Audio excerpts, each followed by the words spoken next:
Good morning. Equilibrium इस unit में आ जाते हैं ली चैटलियस प्रिंसिपल पर। ली चैटलियस प्रिंसिपल ये बेस्ड है फैक्टर्स अफेक्टिंग इक्विलिब्रियम पर।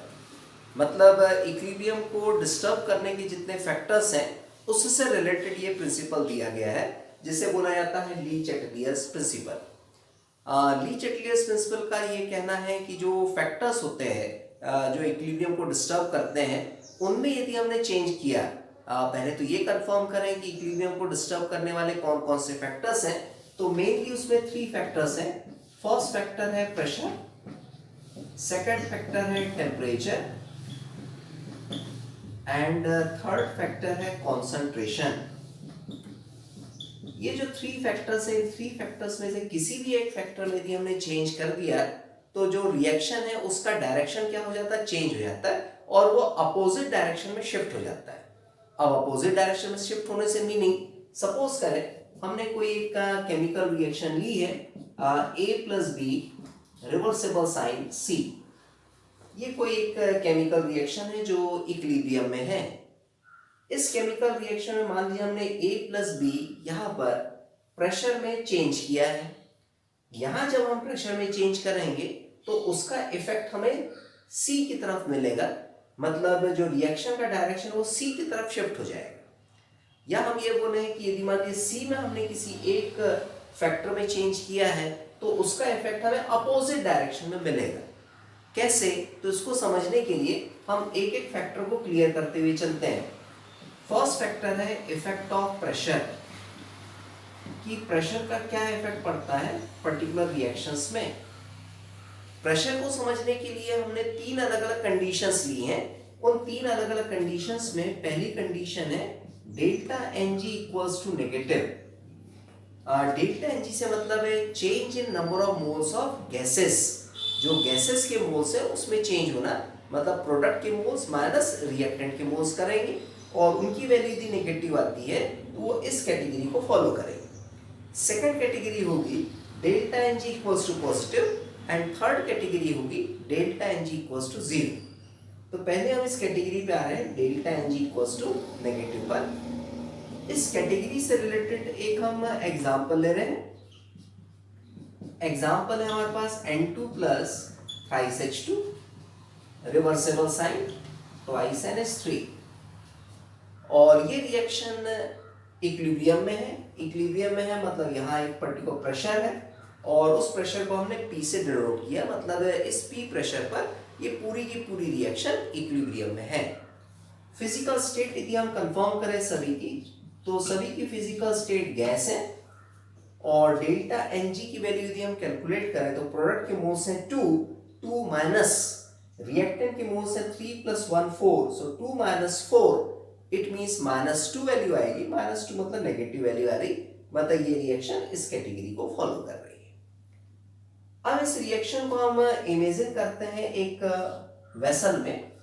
ये एक वेसल है, इस वेसल में N2 H2 और NH3 तीनों ही हैं और तीनों ही सब्सटेंसेस इक्विलिब्रियम में है और ऊपर से P प्रेशर इस पर डाला जा रहा है। अब हम क्या कर रहे हैं, प्रेशर में चेंज करेंगे। प्रेशर में चेंज करते हैं तो 2 अलग अलग ढंग से प्रेशर में चेंज किया जाता है।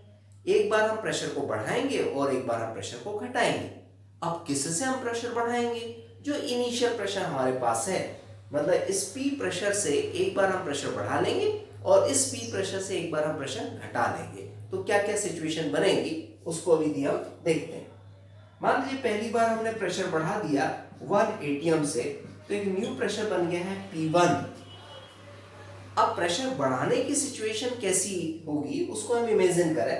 मान लो 1 atm प्रेशर हमने बढ़ा दिया, 1 atm प्रेशर यदि हमने बढ़ा दिया तो वॉल्यूम क्या होगा, डिक्रीज हो जाएगा। और जब वॉल्यूम डिक्रीज हो जाएगा तो नाइट्रोजन और हाइड्रोजन, ये जो 2 रिएक्टेंट्स हैं जो पहले काफी दूरी पर थे, वो काफी क्लोज हो जाएंगे और जब नाइट्रोजन हाइड्रोजन काफी क्लोज हो जाएंगे तो उनके कोलिजन करने के चांस बढ़ जाएंगे और ज्यादा से ज्यादा अमोनिया का फॉर्मेशन होगा। मतलब रेट ऑफ फॉरवर्ड रिएक्शन यहाँ बढ़ जाएगी और रेट ऑफ बैकवर्ड रिएक्शन घट जाएगी। मतलब जो साइन है वो साइन हमने कुछ ऐसा देना है और साइन के ऊपर हम लिख देंगे P1, यहाँ लिखा हमने N2 थ्राइस H2 और ट्वाइस NH3। कहने का मतलब ये है कि इक्विलिब्रियम तो डिस्टर्ब हुआ ही है। क्यों? क्योंकि हमने प्रेशर में चेंज किया, प्रेशर को बढ़ा दिया, इक्विलिब्रियम डिस्टर्ब हो गया। अब डिस्टर्ब हुआ तो कहाँ शिफ्ट हुआ? तो वो शिफ्ट हो गया राइट साइड में। मतलब ज्यादा से ज्यादा अमोनिया का फॉर्मेशन यहाँ पर हो रहा है। तो इस तरह से प्रेशर को बढ़ाने से ज्यादा अमोनिया का फॉर्मेशन हुआ।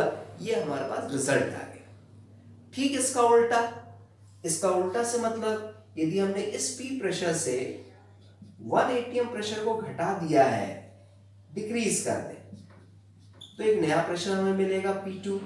और नया प्रेशर यदि हमें P2 मिला तो उसको हम इमेजिन करें उस पर क्या इफेक्ट होगा। मान लीजिए इस पी प्रेशर से 1 atm प्रेशर घटा दिया, घटा देने का मतलब वॉल्यूम बढ़ गया, और वॉल्यूम बढ़ गया तो इस सिचुएशन में नाइट्रोजन और हाइड्रोजन गैस ये दूर चले गए। और जब नाइट्रोजन और हाइड्रोजन गैस बहुत दूर चले गए तो इनसे मिलकर अमोनिया गैस बनने के चांसेस कम हो गए। मतलब बहुत समय बाद अमोनिया गैस का फॉर्मेशन होगा। जब नाइट्रोजन हाइड्रोजन गैस के मॉलिक्यूल्स में टक्कर होगी, कोलिजन होगा, तभी अमोनिया का फॉर्मेशन होगा। बाकी अमोनिया का डिकम्पोजिशन तो एज इट इज अपने रेट से हो ही रहा है, बट अमोनिया का फॉर्मेशन बहुत मुश्किल से होगा। इसका मतलब रेट ऑफ फॉरवर्ड रिएक्शन ये हमारी कम हो गई और रेट ऑफ बैकवर्ड रिएक्शन ये हमारी बढ़ गई। मतलब N2 plus thrice H2, sign हम ये देंगे ट्वाइस NH3 और साइन के ऊपर लिख देंगे हम P2। मतलब इस केस में यदि हम प्रेशर को घटाते हैं, प्रेशर घटाएंगे तो रिएक्शन शिफ्ट हो जाएगी लेफ्ट साइड में। तो इस तरह से ये था हमारा इफेक्ट ऑफ प्रेशर में first condition, delta Ng equals to negative वाली। अब हम आते हैं delta Ng equals to positive वाली कंडीशन पर कि डेल्टा Ng की वैल्यू पॉजिटिव होगी तो किस तरह से होगा। कंडीशन नंबर 2,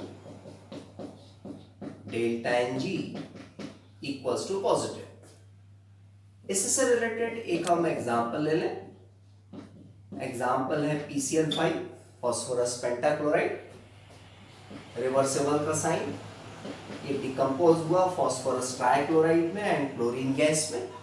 फिजिकल स्टेट देखें तो सभी की गैस फिजिकल स्टेट है। प्रेशर देखें तो P प्रेशर पर ये इक्विलिब्रियम स्टेज में है। इमेजिन करें तो एक वेसल है, इस वेसल में PCl3 भी है, Cl2 भी है एंड PCl5 भी है। तीनों ही सब्सटेंसेस हैं और P प्रेशर पर रिएक्शन हो रही है।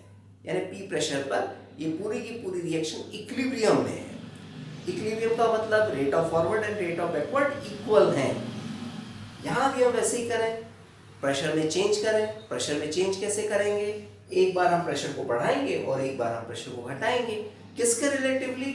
इस पी प्रेशर के रिलेटिवली। मान लीजिए हमने पी प्रेशर के रिलेटिवली प्रेशर को बढ़ा दिया 1 atm से, तो एक नया प्रेशर बन गया हमारा P1 प्रेशर। अब इस P1 प्रेशर में हमारी रिएक्शन का डायरेक्शन क्या होगा, इसको हम इमेजिन करें इस बॉक्स से। मान लीजिए हमने प्रेशर को बढ़ा दिया, प्रेशर बढ़ाएंगे तो PCl3 और Cl2 जो दूरी पर थे वो काफी क्लोज हो जाएंगे, और जब काफी क्लोज हो जाएंगे तो ज्यादा से ज्यादा हमारा PCl5 का फॉर्मेशन होगा। इसका मतलब रेट ऑफ बैकवर्ड रिएक्शन ये ग्रेटर हो जाएगी एंड फॉरवर्ड रिएक्शन स्मॉलर हो जाएगी। क्यों? क्योंकि PCl3 Cl2 क्लोज आ गए, ज्यादा से ज्यादा PCl5 का फॉर्मेशन करेंगे।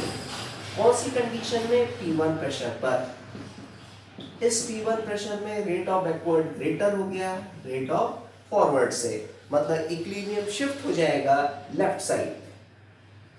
ठीक इसका उल्टा, उल्टा से मीनिंग मान लीजिए हमने प्रेशर को घटा दिया है, डिक्रीज कर दिया है इसके इनिशियल प्रेशर से 1 atm से, तो एक नया प्रेशर बनेगा P2। अब इस केस में देखें क्या होगा। यदि हमने प्रेशर को डिक्रीज कर दिया है, प्रेशर डिक्रीज करेंगे तो वॉल्यूम ऑटोमेटिकली बढ़ जाएगा, एंड वॉल्यूम जब ऑटोमेटिकली बढ़ेगा तो PCl3 और Cl2 के मॉलिक्यूल और डिस्टेंस पे चले जाएंगे।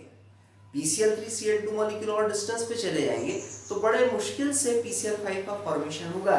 मतलब रेट ऑफ बैकवर्ड रिएक्शन ये स्लोअर हो जाएगी, but rate of forward reaction faster रहेगी। अब rate of forward reaction faster क्यों है? क्योंकि PCl5 का डीकंपोजिशन तो अपने रेट से होगा ही होगा। उसको वॉल्यूम के बढ़ने या घटने से कोई फर्क नहीं पड़ रहा, क्योंकि वो PCl5 का मॉलिक्यूल वो तो डिकम्पोज होगा ही होगा। तो उसका जो रेट है, ये जो बैकवर्ड रेट है, उसकी कंपैरिजन में ग्रेटर आ जाएगा।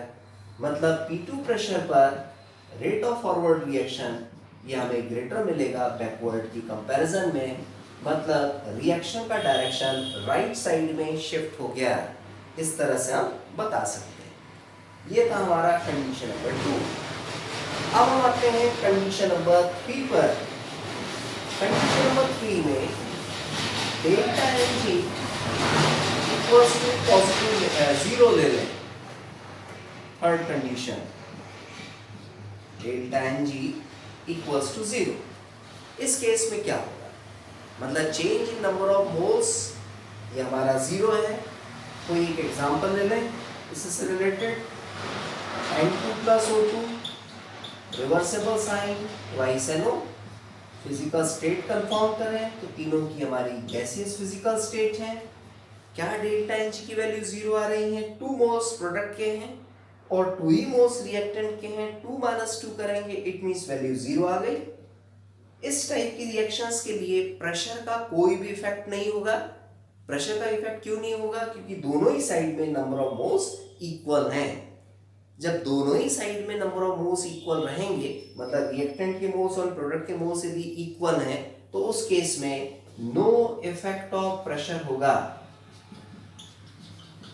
मतलब हम यहाँ प्रेशर को बढ़ाएंगे या फिर प्रेशर को घटाएंगे तो भी रिएक्शन के इक्विलिब्रियम में कोई भी इफेक्ट नहीं आएगा।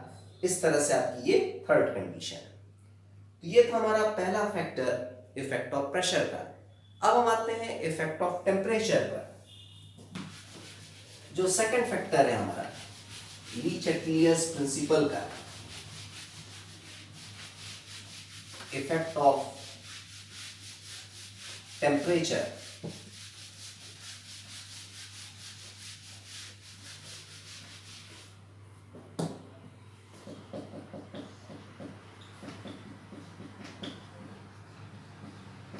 एंड इफेक्ट ऑफ टेम्परेचर, इसमें भी दो अलग अलग कंडीशंस हैं फॉर एक्सोथर्मिक रिएक्शंस। एक हम ले रहे हैं एक्सोथर्मिक रिएक्शंस के लिए टेम्परेचर का क्या इफेक्ट होगा, और एक एंडोथर्मिक रिएक्शंस के लिए टेम्परेचर का क्या इफेक्ट होगा।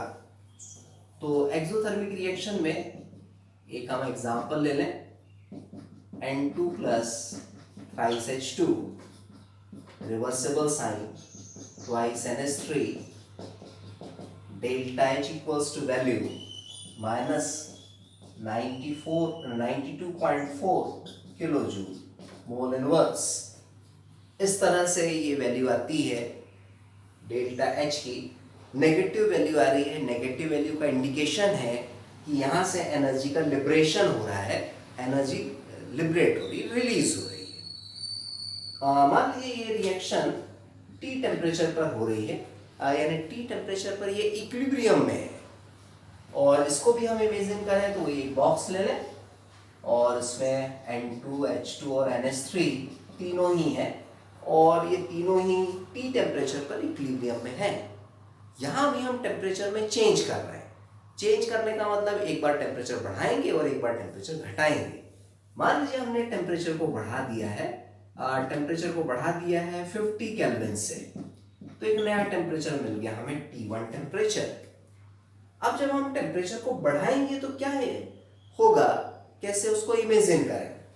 टेम्परेचर बढ़ाएंगे तो नाइट्रोजन हाइड्रोजन पर तो कोई इतना इफेक्ट पड़ेगा नहीं, बट NH3 ये हीट को एब्जॉर्ब करेगा और ज़्यादा से ज़्यादा डिकम्पोज होने की कोशिश करेगा।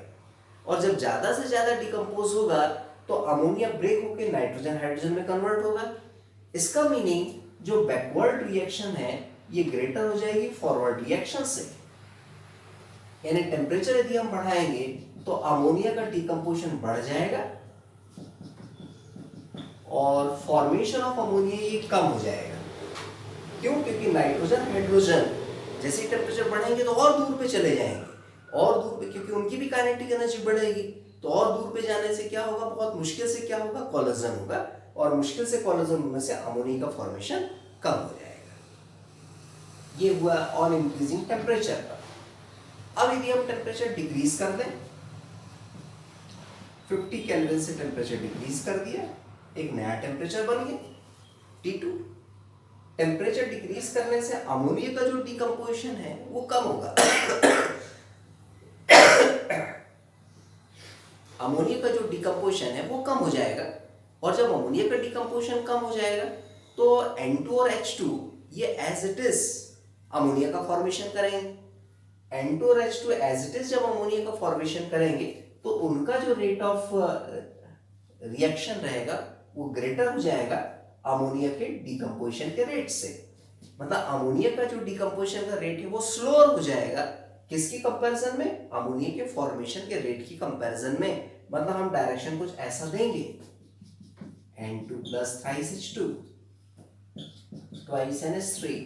ये सिचुएशन हो जाएगी हमारी लो टेम्परेचर के केस में। लो टेम्परेचर में अमोनिया का डिकम्पोजिशन का रेट भी कम हो जाएगा, और जब अमोनिया के डिकम्पोजिशन का रेट कम हो जाएगा तो बैकवर्ड रिएक्शन का रेट स्लोअर हो गया फॉरवर्ड की कंपैरिजन में। मतलब इक्विलिब्रियम शिफ्ट हो जाएगा राइट साइड में। तो इस तरह से ये हमारी पहली कंडीशन थी फॉर एक्सोथर्मिक रिएक्शंस के लिए। अब हम आते हैं इंडोथर्मिक रिएक्शंस पर। नंबर 2, फॉर इंडोथर्मिक रिएक्शंस, उनमें किस तरह की सिचुएशन बनेगी।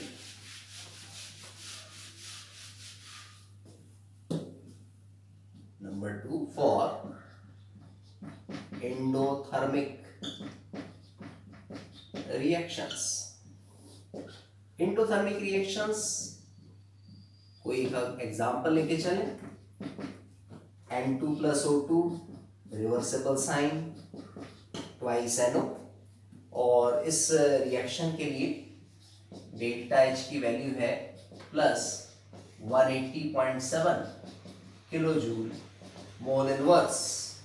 इस तरह से ये वैल्यू, डेल्टा H की वैल्यू पॉजिटिव है। पॉजिटिव का मतलब ये हीट को एब्जॉर्ब कर रहा है, और जब वो हीट को एब्जॉर्ब कर रहा है मतलब वो इंडोथर्मिक रिएक्शन है।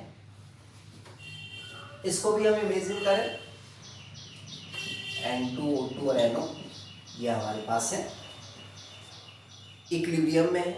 यहाँ भी एक टेम्परेचर ले लिया हमने, T टेम्परेचर। मतलब T टेम्परेचर पे तीनों ही सब्सटेंसेस इक्विलिब्रियम में है। यहाँ भी हम टेम्परेचर में चेंज करें, टेम्परेचर में चेंज करने का मतलब एक बार टेम्परेचर बढ़ाएं और एक बार टेम्परेचर घटाएं। मान लीजिए हमने टेम्परेचर बढ़ाया है 50 केल्विन से, एक नया टेम्परेचर मिला है T1। इस वेसल में जब हम temperature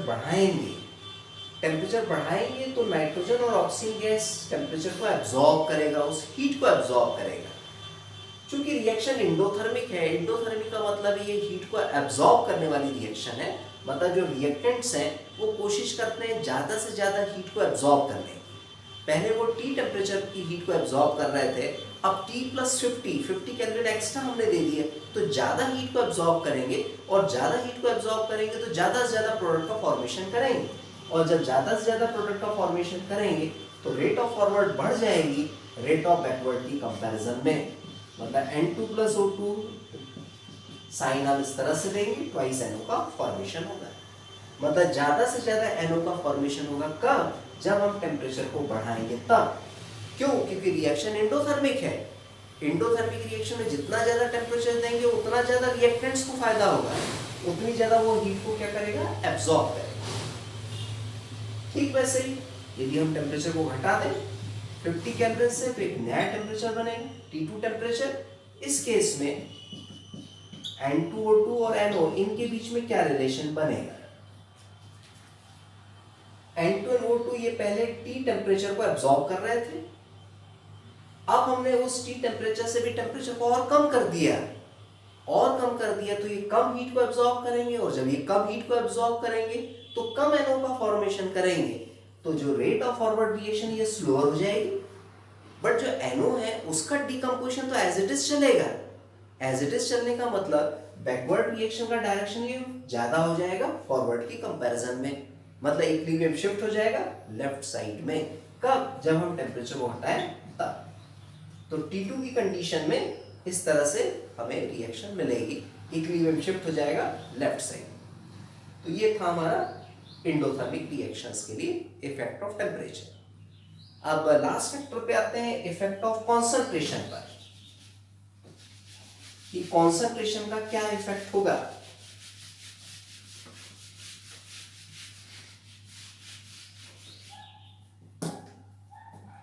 effect of concentration. Suppose मान लीजिए हमारे पास एक वेसल है, इसमें ए एंड बी रिएक्टेंट्स हैं और ये इक्विलिब्रियम में है सी के, सी एक प्रोडक्ट है, तीनों इक्विलिब्रियम में है। कॉन्सेंट्रेशन के इफेक्ट की बात चल रही है, मतलब कॉन्सेंट्रेशन में हम चेंज करें, चेंज करने का मतलब बढ़ा भी सकते हैं, घटा भी सकते हैं।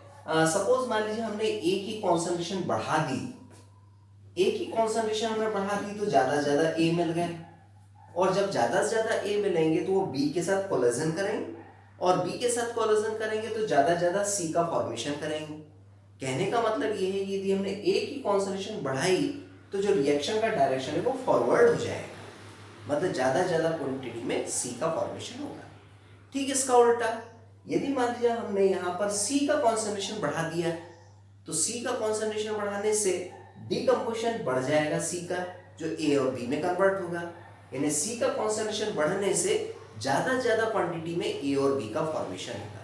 मतलब कॉन्सेंट्रेशन हमने सी का बढ़ाया बट हमें मिल क्या रहा है, ए और बी मिल रहा है, मतलब हम इफेक्ट इस डायरेक्शन में कर रहे हैं और चेंज हमें अपोजिट डायरेक्शन में मिल रहा है। यही कह रहा है ली चैटेलियर्स प्रिंसिपल। ये तीनों फैक्टर हो जाने के बाद अब इस ली चैटेलियर्स प्रिंसिपल के कुछ एप्लीकेशंस ले लें। उन एप्लीकेशंस को कैसे सॉल्व करना उसको यदि हम देख लेते हैं, बड़ा आसान है उनको सॉल्व करना, ली चैटेलियर्स प्रिंसिपल के एप्लीकेशंस को।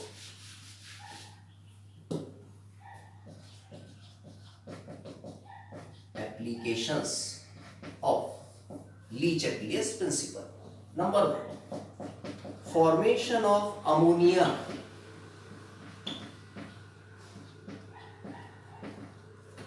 Haber's method. मेथड का नाम है हैबर्स मेथड, और अमोनिया को हम फॉर्म करना चाहते हैं। इसके लिए ली चैटेलियर्स प्रिंसिपल का क्या एप्लीकेशन है, क्या यूज है, उसको हम यहां पर देख रहे हैं। पहले तो वो रिएक्शन कंफर्म करें, delta H equals to negative, और ये नेगेटिव वैल्यू अभी हमने देखी थी 92.4 किलो जूल, तो अभी हमने नेगेटिव लिख दिया। नेगेटिव का मतलब ये रिएक्शन एक्सोथर्मिक है। इफेक्ट ऑफ प्रेशर पहले देखें। इफेक्ट ऑफ प्रेशर आपने अभी थोड़ी देर पहले देखा था। इफेक्ट ऑफ प्रेशर इस टाइप की रिएक्शंस के लिए जितना ज्यादा हम प्रेशर देंगे उतना ज्यादा अमोनिया का फॉर्मेशन होगा, मतलब अमोनिया के ज्यादा से ज्यादा फॉर्मेशन के लिए हाई प्रेशर फेवर कर रहा है। मतलब इस केस में high pressure favours the formation of ammonia, ammonia के फॉर्मेशन को फेवर करेगा। Second, effect of temperature. Effect of temperature भी आपने देखा था कि एक्सोथर्मिक रिएक्शंस के लिए यदि हमें ज़्यादा से ज़्यादा अमोनिया बनाना है तो यदि हमने हाई टेम्परेचर यूज़ कर दिया तो अमोनिया का तो डिकम्पोजिशन बढ़ जाएगा, इसलिए हमें टेम्परेचर क्या लेना पड़ेगा, लो। कि लो टेम्परेचर के केस में अमोनिया का डिकम्पोजिशन कम होगा और ज़्यादा से ज़्यादा N2 और H2 अमोनिया में कन्वर्ट होंगे। इसका मतलब low temperature favours the reaction. कौन सी रिएक्शन? अमोनिया के फॉर्मेशन की रिएक्शन को फेवर करेगा। अब आते हैं इफेक्ट ऑफ कॉन्सेंट्रेशन पर। एंड इफेक्ट ऑफ कॉन्सेंट्रेशन हमें बनाना क्या है, उस टारगेट पे चले। हमें बनाना है फॉर्मेशन ऑफ अमोनिया। अमोनिया हम बनाना चाहते हैं ज़्यादा से ज़्यादा अमोनिया बना रहे हैं, तो किसकी कॉन्सेंट्रेशन में हमें चेंज करना पड़ेगा या बढ़ाना पड़ेगा? नाइट्रोजन और हाइड्रोजन। नाइट्रोजन और हाइड्रोजन की जितनी ज़्यादा कॉन्सेंट्रेशन हम बढ़ाएंगे उतना ज़्यादा अमोनिया का फॉर्मेशन होगा।